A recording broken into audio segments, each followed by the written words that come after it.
वृंदावन बिहारी लाल की। We'll continue with Bhakti Shatak, Doha number 63 tonight.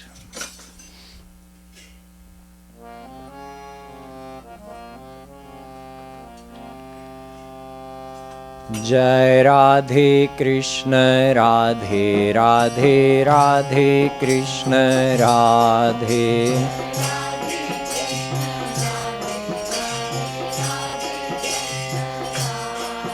जय राधे कृष्ण राधे राधे राधे कृष्ण राधे।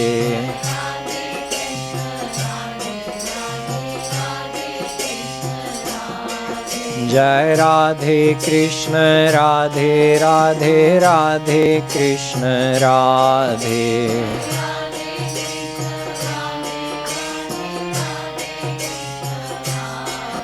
जय राधे कृष्ण राधे राधे राधे कृष्ण राधे।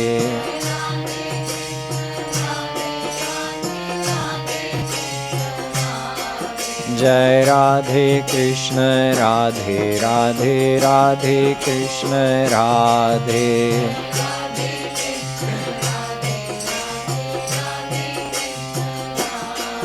जय राधे कृष्ण राधे राधे राधे कृष्ण राधे।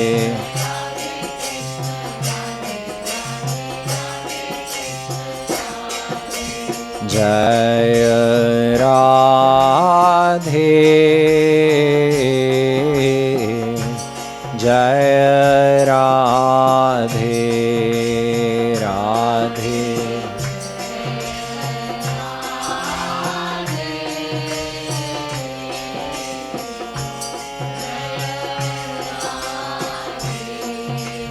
राधे जय राधे जय राधे।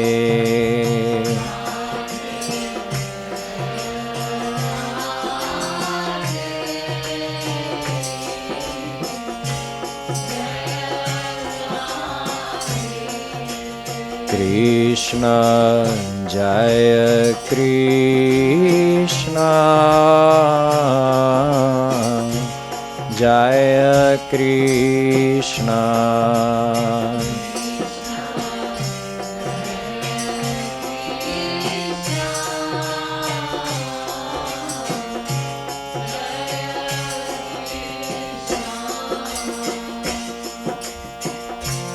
अति विरक्त का ज्ञान है, अति आसक्त ही कर्म राधे राधे।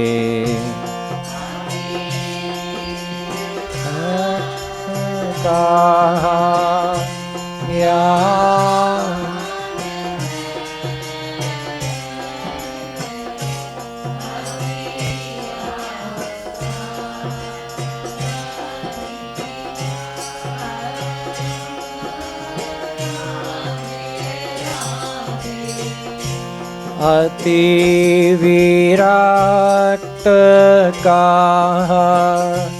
ज्ञान है, अति आसक्त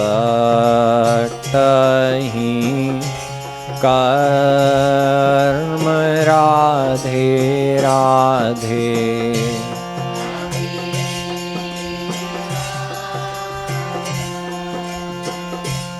ज्ञान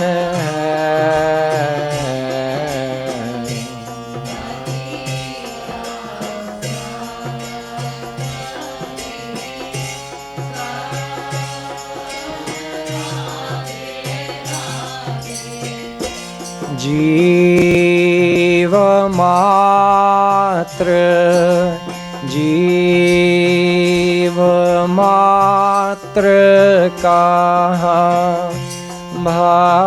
भक्ति है,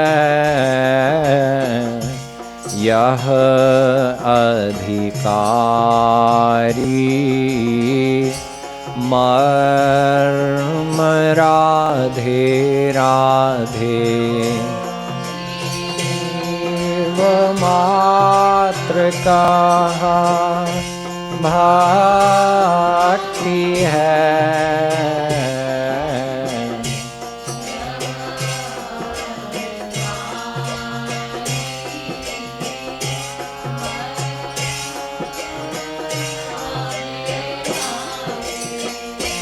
जीव मात्र का भक्ति है। यह अधिकारी मर्म राधे राधे वो मात्र का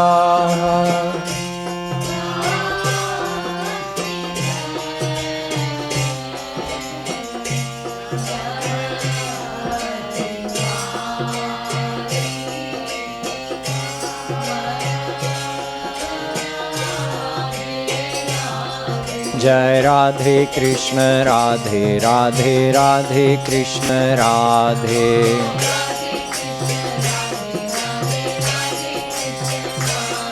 जय राधे कृष्ण राधे राधे राधे कृष्ण राधे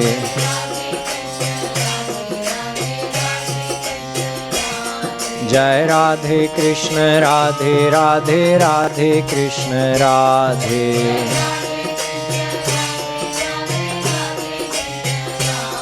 जय राधे कृष्ण राधे राधे राधे कृष्ण राधे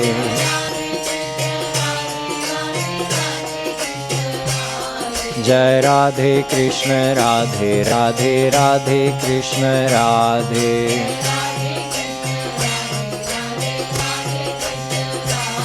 जय Radhe Krishna Radhe Radhe Radhe Krishna Radhe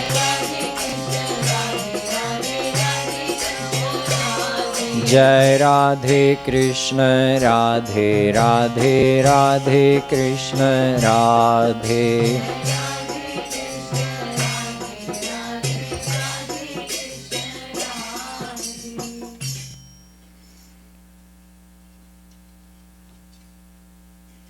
As I've been doing the last few nights, I'll explain each doha briefly in both Hindi and in English.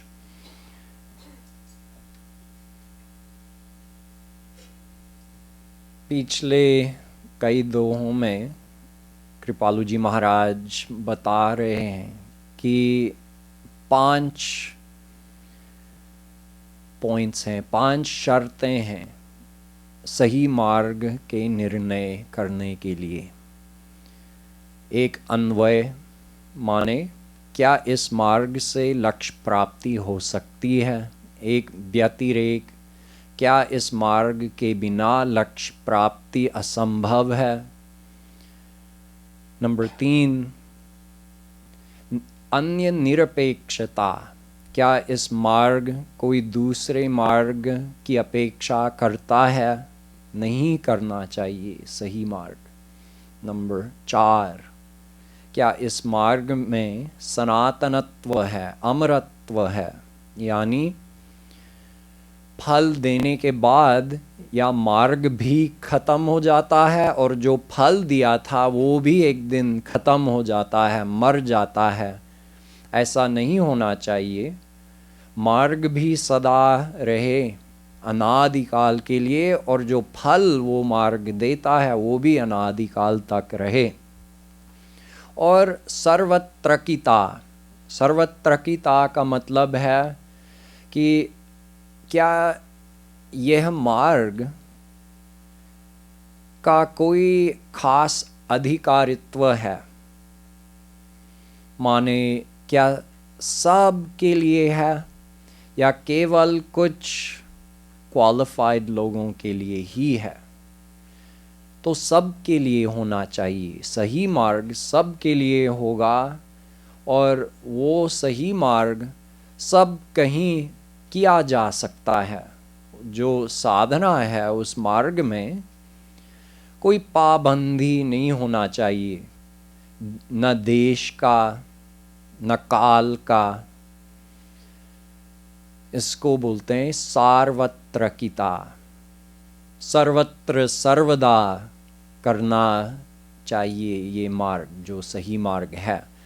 तो कल हमने देखा है कि भक्ति के अलावा और कोई मार्ग पहली ही शर्त पूरी नहीं कर सकता है, न ज्ञान न कर्म।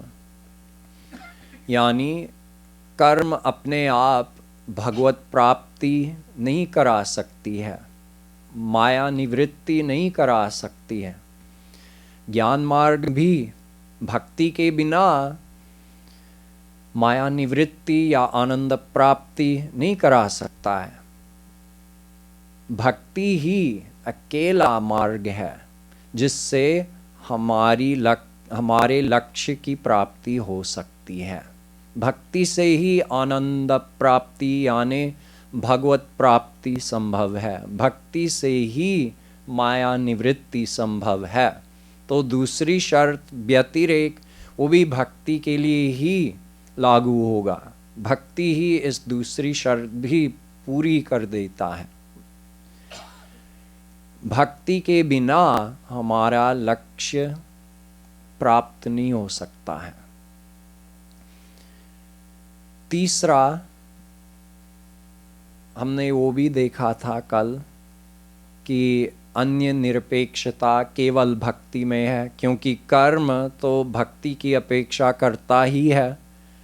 कर्म के बिना कर्म भक्ति के बिना स्वर्ग तक ही पहुंचा सकता है, लेकिन भक्ति के साथ भक्ति उसमें लाओ, यानी अपने कर्म करो लेकिन मन भगवान में रहे, मन की शरणागति रहे भगवान में, तब उसको कर्म योग बोलते हैं। यानी कर्म प्लस भक्ति बराबर कर्मयोग।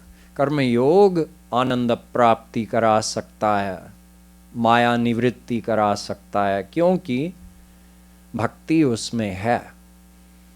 ज्ञान भी भक्ति की अपेक्षा करता है। भक्ति के बिना ज्ञान मार्ग आत्मज्ञान करा सकता है, अविद्या को समाप्त कर सकता है, पंचमहाभूत और अहंकार को पार करा सकता है ज्ञान मार्ग, लेकिन न विद्या माया को समाप्त कर सकता है, न महान और प्रकृति को पार कर सकता है। तो ज्ञान मार्ग भी अपने आप लक्ष्य प्राप्ति दिला नहीं सकता है, वो भी भक्ति की अपेक्षा करती है। भक्ति लाओ उसमें, यानी वो ज्ञानी, वो आत्मज्ञानी जिसने पंचमहाभूत और अहंकार का भेदन किया है, जिसने अविद्या माया को समाप्त कर दिया है, लेकिन जिसकी विद्या माया अभी भी है, जिसका महान और प्रकृति अभी भी है, वो भक्ति करे, तब भक्ति के द्वारा भगवत कृपा मिलती है और इस कृपा के द्वारा माया निवृत्ति हो जाती है। तो चौथा शर्त ले लीजिए, कल हमने वो सनातनत्व भी देखा था, अमरत्व, कि केवल भक्ति सदा रहती है, क्योंकि कर्म स्वर्ग देकर अपने आप मर जाता है। वो मार्ग भी रुक जाता है। आपने कर्म किया, कर्म धर्म, आप मर गए, फिर स्वर्ग गए, तो उस समय आप कर्म नहीं कर सकते हैं, वहाँ कर्म करने का अधिकार नहीं है किसी भी के लिए। तो ना आप कर्म कर सकते हैं वहाँ, तो कर्म मार्ग समाप्त हो गया है, और जो पुण्य आपने कमाया कर्म करने से, वो भी समाप्त होता जाता है। जब तक आप स्वर्ग में रहते हैं, आप उस कर्म का के फल का भोग करते हैं, और जैसे ही भोग हुआ वो कर्म समाप्त हुआ, और एक दिन आपका सारा पुण्य समाप्त होता है और आप यहाँ वापस आ जाते हैं, तो वो फल भी समाप्त हो जाता है। आपने मुझसे कल ज्ञान के बारे में यही सुना है कि ज्ञान भी मर जाता है।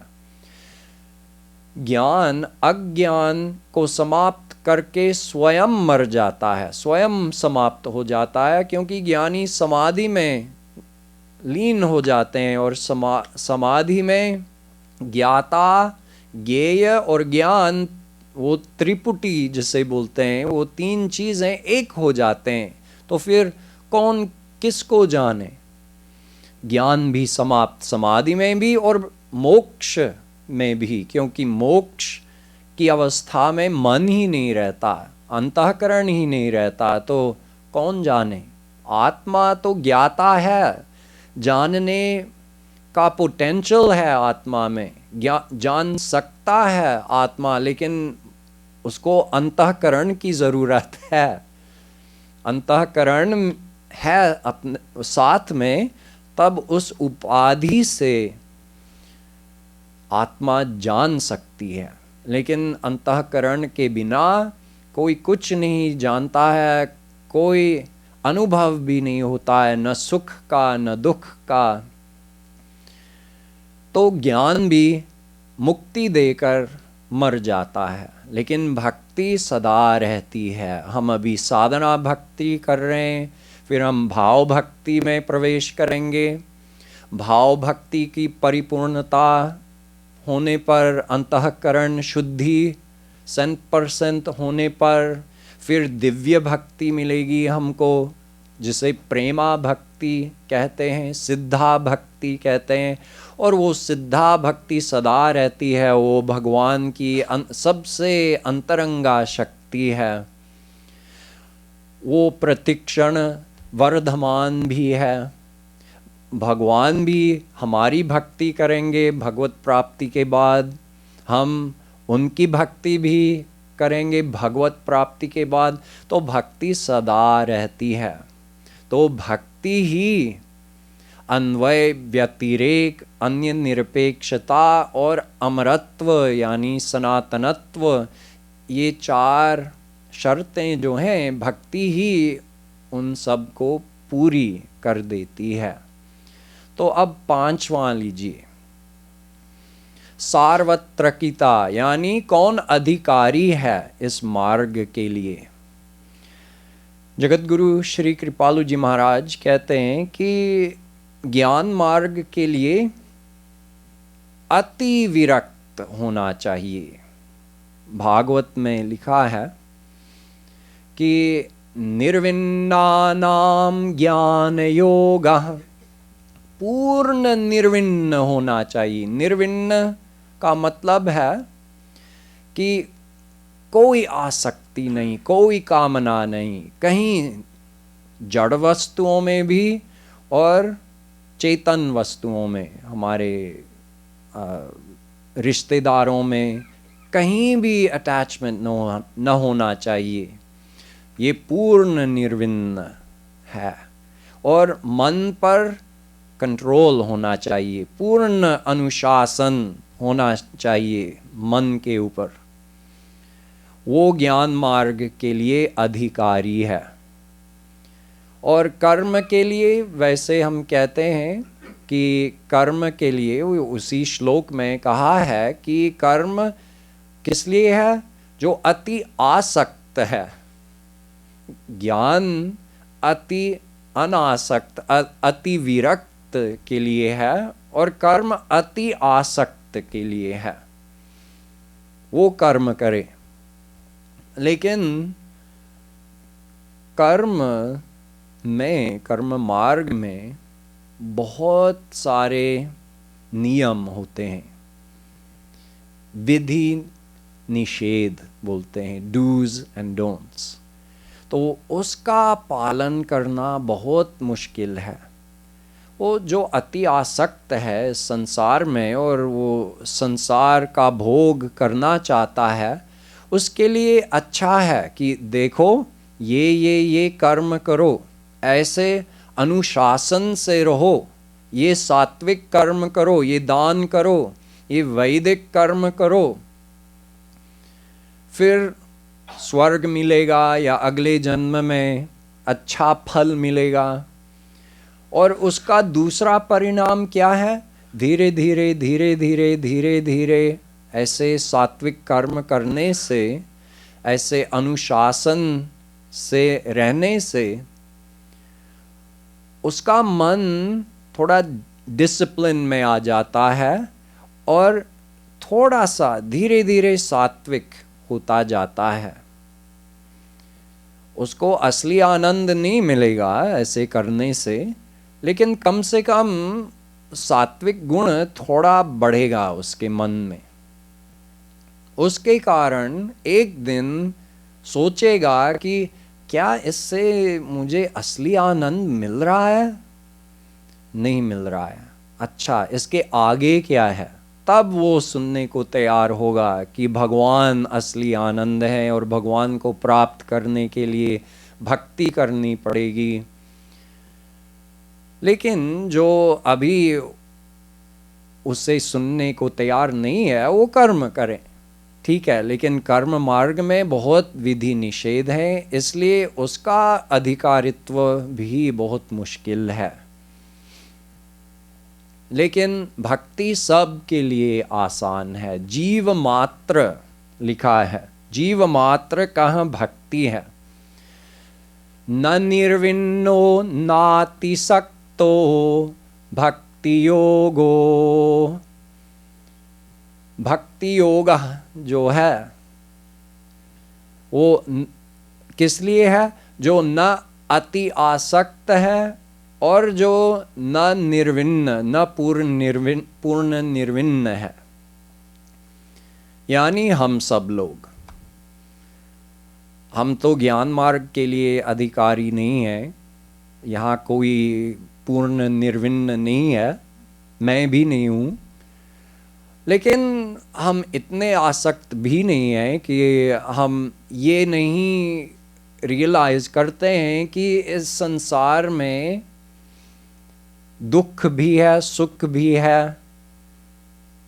यानी अपने डेली अनुभव से, अपने व्यक्तिगत अनुभव से हमको प्रतीत है कि आनंद इस संसार में नहीं है। हम मान सकते हैं, सभी मान सकते हैं कि देखो मैं आनंद ही चाहता हूँ लेकिन दुख भी मिलता है मुझे, वो हमको पसंद नहीं है। तो हम सुनने को तैयार हैं कि असली आनंद कहाँ है। भले ही हम ये मानने को तैयार नहीं है कि एक बूंद का आनंद भी नहीं है इस संसार में, लेकिन हम ये मानने को तैयार हैं कि परफेक्ट हैप्पीनेस नहीं मिल रहा है, दिव्य आनंद नहीं मिल रहा है, परमानंद नहीं मिल रहा है इस संसार से। तो उसका मतलब है सब भक्ति मार्ग के लिए अधिकारी हैं। जिसका मन है वो अधिकारी है, जो प्यार कर सकता है वो अधिकारी है, जो कामना कर सकता है वो अधिकारी है। बस वो सब घुमाना है भगवान की ओर। वो प्यार कर रहा है संसार से, घुमा दो, श्री कृष्ण से प्यार करो। मन आसक्त है संसार में, आसक्ति छोड़ो मत, उसको घुमा दो। संसार में आसक्ति बढ़ाने के बजाय भगवान में बढ़ाओ। कामनाएं भरी हैं मन में, उनको निकालो मत, उनको घुमा दो। इस संसार को चाहने के बजाय श्री कृष्ण को चाहो, उनकी कामना करो। तो जिसके पास मन है वो भक्ति कर सकता है। So now I'll explain briefly the meaning of this doha in English. Yesterday I explained that there are 5 criteria that the correct path must fulfill. And yesterday you heard that, well, we actually covered 4 of those criteria yesterday, and we saw that bhakti is the only one that number one can take us to our goal of God realization and liberation from Maya. Number two, bhakti is the only one without which you cannot reach your goal. Number three, bhakti is the only one which is independent. All other paths depend on bhakti. But bhakti is supreme and doesn't depend on any other path. And number four, we also saw that bhakti eternally remains. Both the practice of bhakti, which you continue to do even after God realization, you continue to love and serve God, and also the fruit of bhakti, the divine bliss which you receive, that remains forever. So the final shart, the final criterion is described here. What is the qualification to follow the path? The true path should be available for everybody. So here it's told that entrance to Gyan Marg, entrance to the path of Gyan, is requires a very high qualification indeed. We must be fully renounced from the world. That's the first thing, the first qualification for Gyan Marg. Before that, you can't even start listening to the philosophy of Gyan Marg, Athato Brahma Jigyasa, the very first Brahma Sutra. You can't even hear that. You can't say, Guruji, teach me Athato Brahma Jigyasa. No. He'll say, first, go control your mind, remove all of your attachments, remove all of your desires. Then you're qualified to start on Gyan Marg. As an example, there's a story in Vedas about King Janak. King Janak also used to go to his Guruji and study. He would learn Vedas from him. And King Janak was a king who ruled a kingdom. Everybody else there in Guruji's ashram was a brahmachari. So didn't have a family, didn't have possessions, just like a couple loincloths probably, and maybe a pot to drink out of, and that was it. Now, some of these disciples, they used to have a little bit of jealousy towards King Janak because Guruji would always have him sit in the front, in the very front. So they thought that, oh, it's probably out of respect, because he's a great king, and that's why Guruji has him sit in the front. So Guruji knew what they were thinking, and he wanted to show them the greatness of King Janak and why he is sitting in the front every day and everybody else is sitting behind him. So using his Yogamaya power, he set fire to the ashram, and everything looked like it was burning. Yogamaya is such a thing which can make it seem like something is happening which is not happening. So using Yogamaya, he made it seem like the whole ashram was burning. So at this time, all those disciples, the other disciples, fearing that they would, probably they were wearing one loincloth and maybe they had one or two hanging up to dry after washing somewhere or maybe kept somewhere. So that's their only possession, and they jump up and run to save their loincloths, leaving Guruji's class, which is going on. At the same time, Guruji, using Yogamaya Shakti, set fire to Janakpur. King Janak's whole kingdom appeared to be burning. Some karmacharis, some of the servants from the kingdom, came running and disrupted the class and whispered, "Oh king, your kingdom is burning. Hey, get out of here. You're disturbing the class. What does that matter to me right now? Guruji, please, what's the next mantra?" They come again. Oh king, your whole family has died in the fire. Everything has burnt. Will you stop disturbing? Guruji, next mantra. Then Guruji made the whole scene disappear, and everybody realized it was all an illusion. And he said, "You see," to his disciples, "you were having such thoughts about King Janak in your mind. You jumped up to save your one or two extra loincloths. He didn't budge from his seat and he thought his whole kingdom and his family had perished. And he still didn't move from his seat because for him, the value of that spiritual teaching was greater than any material thing. So how many of us sitting here, if you were listening to this speech and someone came in and gave you some news like that about your family, that some accident had happened, or you got a phone message, how many of you would keep sitting here? None of us would. So none of us are qualified for Gyan Marg. But we are qualified for Karma Marg because we have lots of attachment. And that's according to Bhagavatam, if you have lots of attachment, you're not qualified for Karma, but you're not qualified for Gyan, but you can do Karma because Karma Marg gives you more enjoyments, either of this world or of Swarg. But there's a hidden process that takes place if you follow Karma Marg, because it demands great discipline and the following of many rules. And if you do that, then you get some material blessings in your next life, or you may get to go to Swarg and enjoy.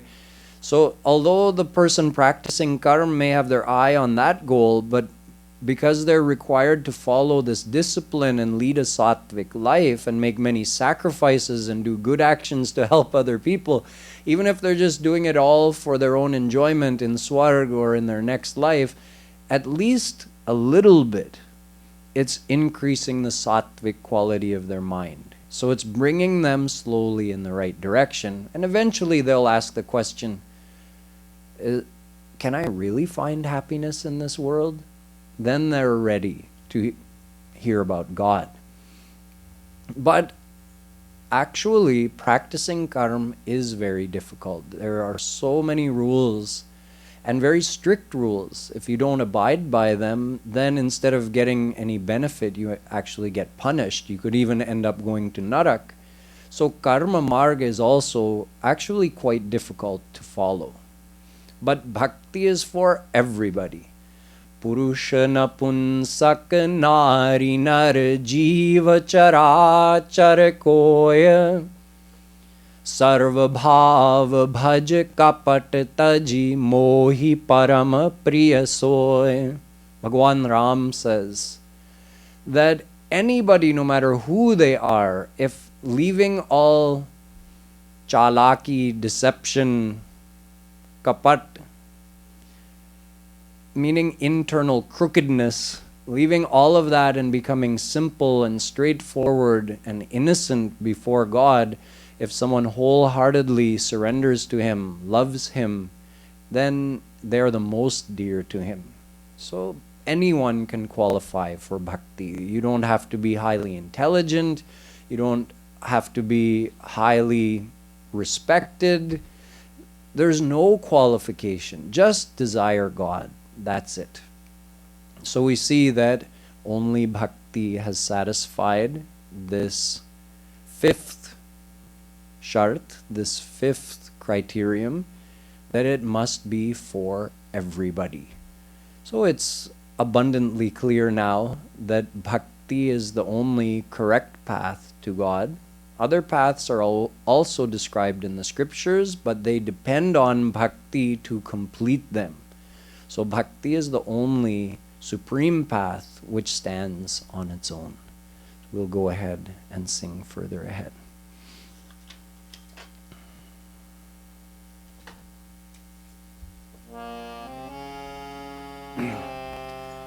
Jai Radhe Krishna Radhe Radhe Radhe Krishna Radhe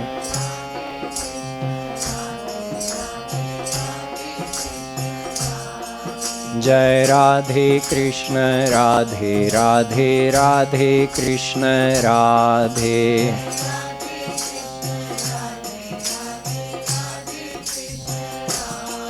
Jai Radhe Krishna Radhe Radhe Radhe Krishna Radhe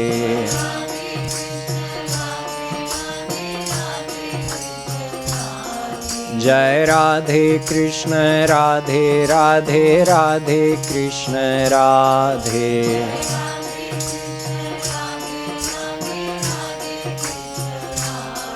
जय राधे कृष्ण राधे राधे राधे कृष्ण राधे।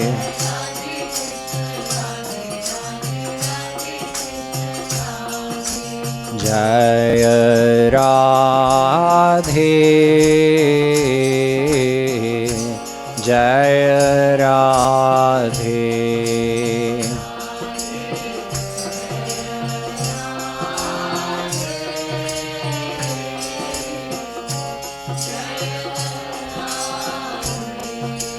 कृष्ण जय कृष्ण जय कृष्ण।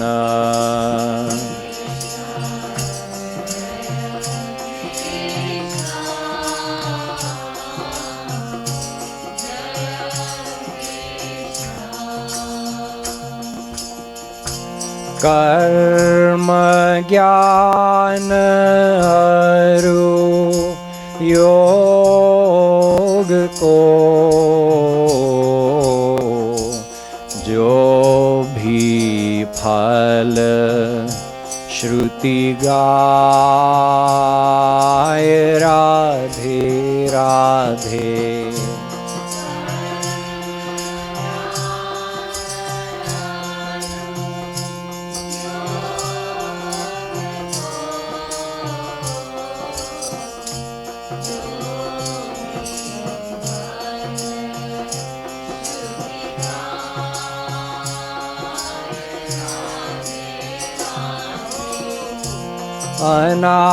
अनायास बिनु मांगे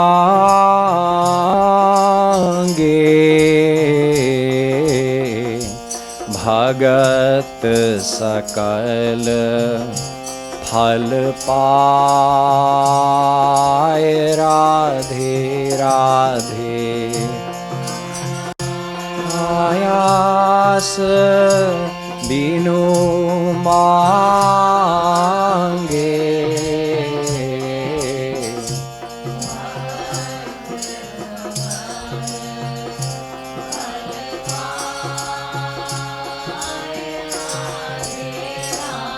जय राधे कृष्ण राधे राधे राधे कृष्ण राधे।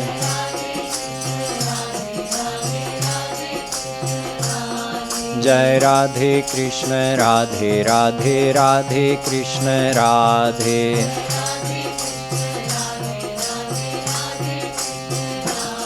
जय राधे कृष्ण राधे राधे राधे कृष्ण राधे।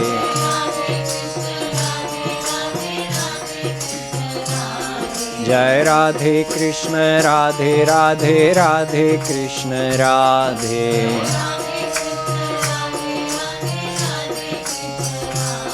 जय राधे कृष्ण राधे राधे राधे कृष्ण राधे।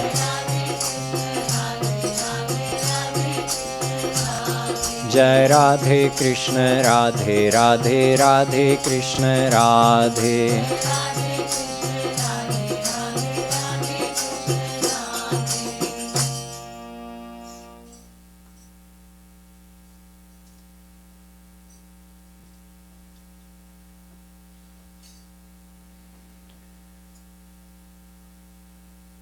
इस दोहे में कृपालु जी महाराज और पक्का कर रहे हैं कि भक्ति मार्ग सुप्रीम है। यहाँ बता रहे हैं कि मान लो कि आप आनंद प्राप्ति नहीं चाहते हैं, आप भगवत प्राप्ति नहीं चाहते हैं, आप माया निवृत्ति नहीं चाहते हैं, जो सबसे ऊंचे लक्ष्य हैं, जो भक्ति ही दिला सकती है। मान लो कि आपको स्वर्ग ही पसंद है, आप स्वर्ग ही चाहते हैं, या आप योग सिद्धियां ही चाहते हैं, या आप आत्मज्ञान ही चाहते हैं, तो उसके लिए शायद आप सोच रहे हैं कि स्वर्ग ही चाहिए मुझे, भगवान नहीं चाहिए, स्वर्ग ही चाहिए, तो कर्म ही करो, बस कर्म करो, भक्ति न करें। श्री कृष्ण कहते हैं भागवत में, नहीं, गलत है, भक्ति करो। यत् कर्म भीर यत् तपसा ज्ञान वैराग्य तश्च यत् योगेन दान धर्मेण श्रेयो भीरितरैरपि। जो भी आपको मिलेगा इन दूसरों मार्गों से, वो सब भक्ति से मिल जा सकता है। आपको स्वर्ग चाहिए, ठीक है, भक्ति करो और भगवान से स्वर्ग मांगो, मिलेगा और आसानी से मिलेगा। आपको योग सिद्धि चाहिए, ठीक है, भक्ति करो, वो भी मिल सकती है। सब कुछ मिल सकती है, मोक्ष भी, सब कुछ, क्योंकि भक्ति में ये सारे मार्ग समा जाते हैं।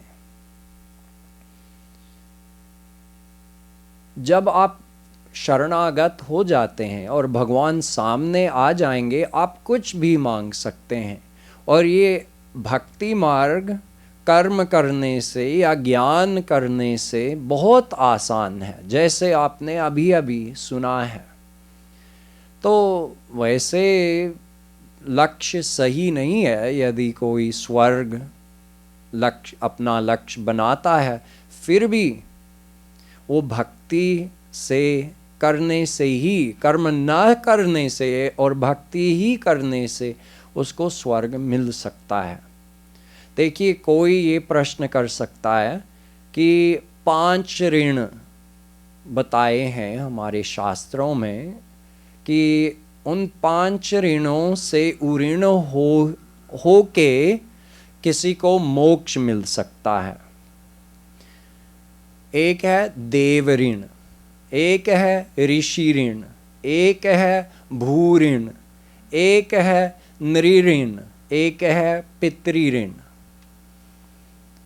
तो देव ऋण माने देवताओं का ऋण, इंद्र वगैरह, उनसे, उनके प्रति हमारा एक ऋण है। तो उस ऋण को पूर्ण कैसे करते हैं? यज्ञ करने से, वैदिक कर्म, वैदिक यज्ञ करने से हम देव ऋण से मुक्त हो जाते हैं।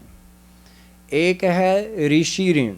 ऋषि ऋण माने ऋषियों से हमारा जो ऋण है, उसको वेद अध्ययन करने से हम पूरा कर देते हैं। एक भू ऋण माने जो जीव हैं इस संसार में, मनुष्यों के अलावा जो दूसरे जीव हैं, उनके प्रति भी हमारा एक ऋण है। तो उसको हम कैसे पूरा कर देते हैं? दान करने से। एक और ऋण है नृ ऋण, माने मनुष्यों के प्रति जो हमारा ऋण है, उसको हम, जब कोई मेहमान आता है हमारे घर में और हम उनको स्वीकार करते हैं, उनको वेलकम करते हैं और उनकी सेवा करते हैं, उससे हम नृ ऋण से उऋण हो जाते हैं। और जो पितृ ऋण है, हमारे जो पूर्वजों के प्रति ऋण है, उसको वर्णाश्रम धर्म के नियमों के अनुसार जब हम संतान पैदा करते हैं, हम पितृ ऋण से उऋण हो जाते हैं। तो ये 5 ऋण सब के ऊपर रहते हैं। तो कुछ लोग सोचते होंगे कि ठीक है, भक्ति भगवत प्राप्ति दिला सकती है, लेकिन इन 5 ऋणों से उऋण होने के लिए हमको कर्म मार्ग, वर्णाश्रम धर्म से चलना पड़ेगा। नहीं, देवर्षि भूताप्त नृणाम पितॄणाम न किंकरो नायमृणी चराजन यह सर्वात्मना यह। वेद व्यास जी कहते हैं भागवत में कि जो शरणागत है श्री कृष्ण के प्रति, उनके 5 ऋण हो चुके हैं। मतलब वो उरीण हो गए हैं, बस भक्ति करने से ही ठीक है, तो भक्ति वो भी करा देती है। एक और प्रश्न हो सकता है कि हमारे अनंत पाप हैं, तो वेद में लिखा है कि प्रायश्चित कर्म करने से पाप नष्ट हो जाता है, तो वो सारा हमारे ऊपर है, इतना संचित कर्म, उससे उऋण हो, उससे मुक्त कैसे हो सकते हैं? कर्म तो करना पड़ेगा, प्रायश्चित नहीं। भक्ति करो। भक्ति इतनी बलवती है कि वो सारा ऐसे जला देती है। जैसे सुबह जब कोहरा होता है थोड़ा सा, और सूर्य ऊपर आ जाता है, और सूर्य के ताप से वो सब ऐसा उड़ जाता है, वो जल जाता है। जैसे ही भक्ति महादेवी के ताप से हमारे अनंत पाप जल जाते हैं। तो भक्ति से ही हमारा सारा काम हो जाता है। मुक्ति भी भक्ति करती सोई मुक्ति गोसाई, अन इच्छित आवत बरियाई। भक्त मुक्ति चाहता ही नहीं, फिर भी बिना बुलाया अपने आप आ जाती है।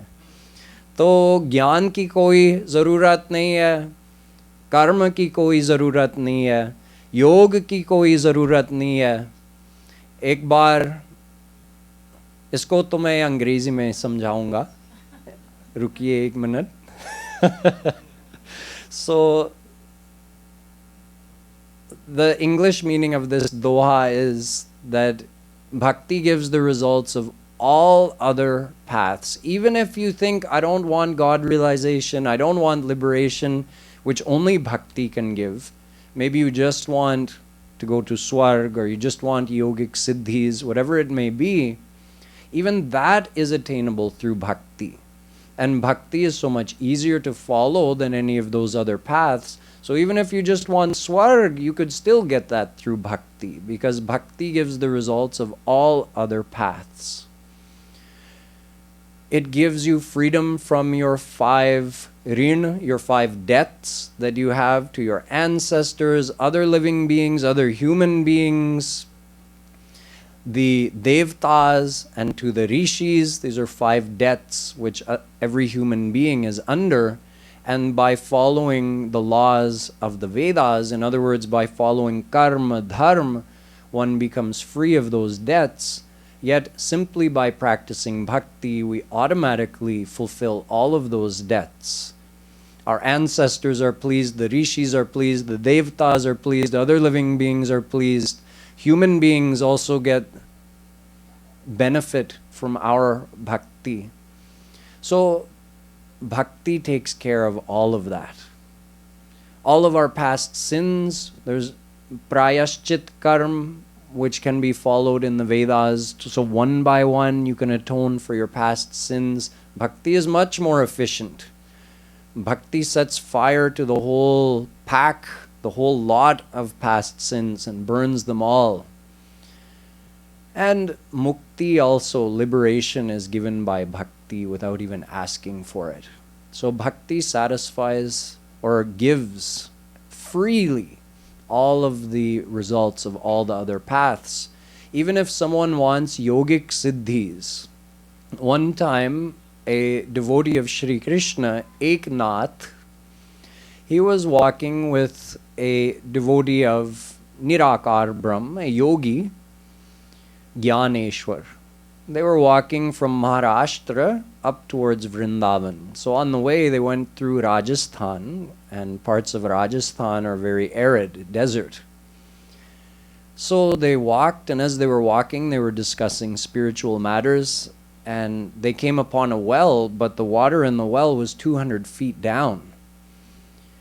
So Gyaneshwar ji, he just said, kind of in a teasing way to Eknath that I don't know what you're going to do, but I've got my yogic siddhis, so I'm going to go down and drink some water. And he made his body very small and very light, and he just went down in the bottom of the well, drank his fill of water, and came back up. And then he said, now what are you going to do? You just keep doing Radhe Radhe. You have no yogic siddhis of any kind. So as he was speaking, the water in the well came up, and overflowed. And Eknath had tears in his eyes, not out of happiness because he was thirsty. No. He felt that he had troubled his Lord, Shri Krishna, that why did you go to the trouble? He didn't ask him to do it. It's like Shri Krishna was walking behind him, just looking for a chance to do some seva to him. So you see, the yogi had to work so hard to get those powers, and whenever he uses them, they reduce. So yogic siddhis also don't have amaratva. If you use the siddhi, you lose it. So the bhakt is getting the phal of the siddhi without having worked to get the siddhi and without having to worry about losing it. God is giving him the benefit of all those yogic siddhis. So bhakti gives everything. It is absolutely supreme. In the verses to come, more about the greatness of bhakti is described, and how the root of karma, the root of dharma, the root of gyan, the root of yoga, all of that is rooted in Shri Krishna. So we have to keep him in our heart no matter which of those things we adopt. But we'll move on to these important dohas tomorrow. Boliye Vrindavan Bihari Lal ki